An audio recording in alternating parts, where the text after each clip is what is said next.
This is class 9 CBSE History Chapter 1 French Revolution Part 2 in Tamil. French society during the late 18th century. இந்த topic கீழே நம்ம 4 காசஸை பார்க்க போகிறோம். அந்த 4 causes என்னென்னா political causes, social causes, economic causes, intellectual and immediate causes. எந்த காரணங்கள்னால இந்த French revolution நடந்தது அப்படின்றத நம்ம பார்க்க போகிறோம். இந்த வீடியோவில் first 2 causes political causes, social காசஸை பற்றி பார்க்க போகிறோம். In 1774 Louis XVI, he belongs to Bourbon family of kings, ascended the throne of France. 1774 Louis 16 அப்படின்ற ஒரு கிங்கு, அவர் போர்பன் ஃபேமிலியை சேர்ந்த ஒரு கிங்கு. இப்போது நம்ம கண்ட்ரிலெலாம் வந்துட்டு டைனாசிட்டிஸ் கிங்ஸ் ரூல்ஸ் இருக்கும் இல்லையா, லைக் சேராஸ், சோலாஸ், பாண்டியாஸ், ராஜ்பூட்ஸ், மொகல்ஸ், இந்த மாதிரி ரூல் பண்ணாங்க இல்லையா, குரூப் ஆஃப் கிங்ஸ். அந்த மாதிரி தான் ஃப்ரான்ஸில் வந்து போர்பன் ஃபேமிலி ஆஃப் கிங்ஸ். இந்த கிங்ஸை சேர்ந்தவர் தான் லூயி 16. அவரை வந்து கிங்காக ஆகிறாரு இன் 1774. அந்த டைமில் அவருக்கு வந்து 20 years old. He was married to the Austrian princess Mary Antoinette. இங்கே ஆஸ்ட்ரியா அப்படின்றது வந்து, ஆஸ்ட்ரியா அப்படின்ற ஒரு கண்ட்ரி யூரோப்பில் இருக்குது, ஃப்ரான்ஸுக்கு கீழே இருக்குது. அந்த கண்ட்ரியை சேர்ந்த ஒரு இளவரசி, அவங்க பேர் வந்து மேரி ஆண்டனாய்ட். அவங்கள வந்து மேரேஜ் பண்ணிக்கிறார். Upon his accession, the new king found an empty treasury. அவர் கிங் ஆன பின்னாடி பார்த்தாக்கா அவருடைய கஜானா காலியாக இருக்குது. எம்டி ட்ரெஷரி, ஃபுல்லாக வந்து மணி எதுவுமே இல்லை. இதுக்கு என்ன காரணம் அப்படின்னா கீழே வந்து ஒரு காரணங்களாக வந்து சொல்லியிருக்காங்க, அதை பற்றி பார்க்கலாம். இப்போ first reason, long years of war had drained the financial resources of France. Continuous war, almost 100 years, more than 100 years வந்து இந்த ஃப்ரான்ஸுக்கும் பிரிட்டனுக்கும் வந்து சண்டை நடந்துகிட்டே இருந்தது. அந்த சண்டையில் வந்துட்டு இந்த ட்ரெஷரி எம்டி ஆயிடுச்சு. அதனால் இந்த ஃபினான்ஷியல் ரிசோர்ஸஸ், வருமானம் கம்மி ஆயிடுச்சு, அவருடைய கஜானா காலியாயிருக்கு. இது reason 1. Next reason, added to this was the cost of maintaining an extravagant court at the immense palace of Versailles. Palace of Versailles அப்படின்றது இம்பார்ட்டன்ட். இது வந்து பாரிஸை தள்ளி இருக்கக்கூடிய, வெளியே இருக்கக்கூடிய ஒரு பேலஸ். இந்த பேலஸில் தான் இந்த கிங், குயின் இவங்கெல்லாம் இருப்பாங்க. அந்த பேலஸுடைய மெயின்டெனன்ஸுக்காகவே அதிகமாக வந்து செலவு பண்ணாங்க. எக்ஸ்ட்ராவேகண்ட் அப்படின்னா இந்த ஊதாரித்தனமான செலவுகள், இது வந்து அதிகமாக செஞ்சாங்க இந்த பேலஸை வந்து மெயின்டைன் பண்ணுறதுக்காக. இது வந்து reason number 2. Next, under Louis 16 France helped the 13 American colonies to gain their independence from the common enemy Britain. இது வந்து தேர்ட் ரீசன். அதாவது பிரிட்டன் வந்து அமெரிக்காவை சேர்ந்த 13 காலனிஸ், 13 டெரிட்டரிஸை அவங்களுடைய கண்ட்ரோலில் வச்சுருந்தாங்க. இப்போ அமெரிக்காவுக்கும் பிரிட்டனுக்கும் வந்து வார் நடக்குது. ஏன்னா அமெரிக்கா வந்து அந்த 13 காலனிஸ்க்கு வந்து இண்டிபெண்டன்ஸ் வாங்கணும், அதனால் அவங்க சண்டை போடுறாங்க. ஸோ இந்த பிரிட்டன் அப்படின்றவங்க வந்து ஃப்ரான்ஸுக்கு வந்து எனிமி. அதனால் வந்துட்டு இந்த ஃப்ரான்ஸ் என்ன பண்ணுது, அமெரிக்காவுக்கு ஹெல்ப் பண்ணுது டு கெயின் த இண்டிபெண்டன்ஸ். அந்த 13 காலனிஸ்க்கு இண்டிபெண்டன்ஸ் வாங்கிறதுக்காக அமெரிக்காவுக்கு இந்த ஃப்ரான்ஸ் என்ன பண்ணுது, ஹெல்ப் பண்ணுது. Next fourth reason is, the war added more than a billion livers. இந்த லிவர் அப்படின்றது வந்துட்டு லிவர் அப்படின்னு சொல்லுவாங்க. அப்படின்றது வந்து இது கரன்சி ஆஃப் ஃப்ரான்ஸ். இது வந்து அந்த ஃப்ரான்ஸை சேர்ந்த ஒரு மணி. இது வந்து 1794 வரைக்கும் இருந்துச்சு. அதுக்கப்புறம் இதை வந்து டிஸ்கண்டினியூ, கேன்சல் பண்ணிட்டாங்க. இப்போ வந்து ஃப்ரான்ஸுடைய கரன்சி எதுன்னா ஃப்ராங்க். இந்த வார்னால் மேற்கொண்டு 1 பில்லியன் லிவர்ஸ் வந்து கடனாளியே ஆகுது, டெப்ட் ஆகுது. It's already risen to more than 2 billion livres. இதெல்லாம் சேர்ந்து ஒரு 2 பில்லியன் லிவர்ஸ் வரைக்கும் இன்க்ரீஸ் ஆயிடுச்சு. Next fifth reason, The lenders who gave the state credit now began to charge 10% of interest on loans. யார் இந்த ஸ்டேட்டுக்கு வந்து கிரெடிட் பண்ணியிருப்பாங்க இல்லையா, லெண்டர்ஸ் கடன் கொடுத்துருப்பாங்க இல்லையா, லோன் கொடுத்துருப்பாங்க இல்லையா, அவங்க என்ன பண்ணுறாங்கன்னா இந்த கடன் கொடுத்ததுக்கு அவங்க இன்ட்ரெஸ்ட் அமௌண்ட் வந்து 10% வந்து சார்ஜ் பண்ணுறாங்க இந்த லோன் அமௌண்ட்டுக்கு. So the French government was obliged to spend an increasing percentage of its budget on interest payments alone. அதனால இந்த பிரெஞ்சு கவர்மெண்ட்டுக்கு வந்து வேற வழி இல்லை. ஏன்னா இவங்களுடைய பட்ஜெட்ல ஒரு பெரிய அளவு வந்து இந்த இன்ட்ரெஸ்ட் கொடுக்கறதுக்கே அவங்களுக்கு சரியா இருந்தது. ஸோ அதுவும் இல்லாமல் to meet it's regular expenses, இவங்க வந்து அவங்களுடைய ரெகுலர் எக்ஸ்பென்சஸை வந்து மீட் பண்ணணும்.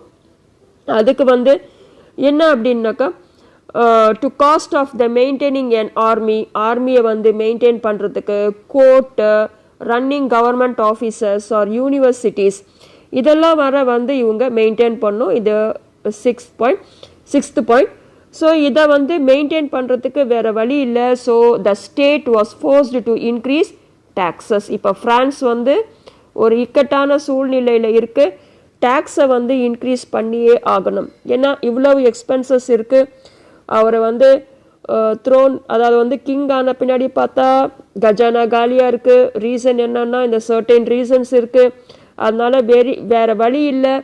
இப்போ வந்து இவருடைய பட்ஜெட்டில் மெஜாரிட்டி பார்ட் வந்து இந்த லோன் அமௌண்ட்டுடைய இன்ட்ரெஸ்ட் பே பண்ணுறதுக்கே சரியாக இருக்குது. இதில் வேறு இந்த ரெகுலர் எக்ஸ்பென்சஸ், ஆர்மியை மெயின்டைன் பண்ணணும், கோர்ட்டை மெயின்டைன் பண்ணணும், கவர்மெண்ட் ஆஃபீஸஸை ரன் பண்ணணும், யூனிவர்சிட்டிஸை ரன் பண்ணணும், இதெல்லாம் பார்க்கணும் அப்படின்னாக்கா வேறு வழி கிடையாது. The state was forced to increase taxes. Yet even this measure would not have sufficed. இதை தான் வந்து political causes. French society in the 18th century was divided into 3 estates. அதாவது ஃப்ரெஞ்சு சொசைட்டியை வந்து 3 எஸ்டேட்டாக வந்து டிவைட் பண்ணியிருக்காங்க. And only members of the 3rd estate paid taxes. அதுவும் இல்லாமல் இந்த 3rd estate சேர்ந்த பீப்புள்ஸ் மட்டும்தான் அந்த டேக்ஸ் வந்து பே பண்ணணும் to the state. The Society of States was part of the feudal system. இந்த Society of State division இருக்கு இல்லையா, இது வந்து a part of feudal system. இந்த feudal system உங்களுடைய யங்கர் கிளாஸில் நீங்கள் வந்து படிச்சிருப்பீங்க. இருந்தாலும் சொல்கிறேன், இந்த feudal system அப்படின்றது வந்து நிலப்பிரபுத்துவம். கிங் இருப்பார், கிங்கு கீழே வந்து சர்ச் பீப்புள்ஸ் இருப்பாங்க. அது கீழே வந்து லேண்ட் லார்ட்ஸ், அதாவது வந்து நோபல்ஸ் வந்து once again divided into Versailles அப்படின்னும் போது ஸ்மால் பார்ட்ஸ். அவங்க வந்து நைட்ஸ்ன்றது வந்துட்டு சோல்ஜர்ஸை வந்து மெயின்டைன் பண்ணுவாங்க. தென் தட் அவங்களுக்கு கீழே வந்து பெசன்ட்ஸ் இருப்பாங்க, அதாவது ஸ்மால் ஃபார்மர்ஸ். ஸோ இந்த மாதிரி வந்து அந்த சொசைட்டி வந்து டிவைட் ஆகும். இதுதான் வந்து feudal system. that dated back to the middle age. The term old regime, அதாவது பழைய சிஸ்டம், இந்த old regime அப்படின்றது வந்து பழைய system of running the government is usually used to describe the society and institutions of France before 1789. 1789க்கு முன்னாடி இந்த மாதிரி தான் வந்து அந்த ஓல்டு ரெஜியூம் சிஸ்டமை தான் இவங்க ஃபாலோ பண்ணிட்டு இருந்தாங்க. அதாவது வந்து லேண்ட்லார்டு சிஸ்டம், அதுதான் வந்து feudal system. Figure 2 shows that how the system of estates in French society was organized. இப்போ நம்ம வந்து இந்த பிக்சரை வந்து பார்க்கலாம். ஃபிகர் 2 இந்த சொசைட்டி வந்து எப்படி வந்து டிவைட் ஆயிருக்குன்னு பார்க்கலாம். ஃபர்ஸ்ட் எஸ்டேட், இந்த சொசைட்டி வந்து 3 எஸ்டேட்டாக டிவைட் பண்ணியிருக்காங்க. First estate, second estate and third estate. First எஸ்டேட்டில் வந்து கிளர்ஜினா church people like bishops, fathers, அந்த சர்ச் சம்மந்தப்பட்ட எல்லா பீப்புள்ஸும் அந்த சர்ச்சுடைய ஃபங்க்ஷன்ஸில் இன்வால்வ் ஆகுறவங்க எல்லாரும் சேர்ந்தவங்க தான் இந்த கிளர்ஜி அப்படின்னா சர்ச் பீப்புள்ஸ். செகண்ட் எஸ்டேட் அப்படின்றது வந்து நோபல்ஸ் அப்படின்றவங்க வந்து aristocracy, that is upper class like landlords, இவங்க தான் வந்து நோபல்ஸ். நெக்ஸ்ட் வந்து அதுக்கு கீழே வந்துட்டு தேர்ட் எஸ்டேட் வந்து காமன் பீப்புள்ஸ். இந்த காமன் பீப்புள்ஸ் வந்து ஒன்ஸ் அகெயின் 3 வந்து டிவைட் ஆகுறாங்க. அதில் வந்து ஃபஸ்ட்டு வந்து big businessman, merchants, court official, lawyers etcetera. இவங்க வந்து மெஜாரிட்டி எஜுகேட்டட் பர்சன்ஸாக இருப்பாங்க. நெக்ஸ்ட் கேட்டகரி வந்து peasants and artisans. Then last category வந்து small peasants, landless labour and servants. இதுதான் வந்துட்டு பிரான்ஸுடைய ஓல்டு ரெஜிம் பிரகாரம் அந்த சொசைட்டி வந்து 3 எஸ்டேட்ஸாக வந்து டிவைட் ஆயிருக்காங்க. Peasants made up about 90%. இந்த டோட்டல் பாப்புலேஷனில் பெசன்ட்ஸ் மட்டும் 90% இருக்காங்க. However only a small number of them owned the land. ஆனால் வந்து இதில் வந்து கொஞ்சம் பேர் மட்டும்தான் தனக்குன்னு சொந்தமாக லேண்ட் வச்சுருக்காங்க for cultivation. Almost 60% of land வந்து யார்கிட்ட இருந்ததுன்னா சொந்தமாக இருந்ததுன்னா இந்த nobles, church and other rich members of the third estate. இந்த தேர்ட் எஸ்டேட்டில் ஃபஸ்ட்டு கேட்டகரி இருக்காங்க இல்லையா, பிஸ்னஸ்மேன் இவங்கெல்லாம் இருக்காங்க இல்லையா, லாயர்ஸ், கோர்ட் மெம்பர்ஸ், இவங்கெல்லாம் எர்ச்சன்ஸ், இந்த லேண்ட் வந்து அவங்க கிட்ட இருந்தது.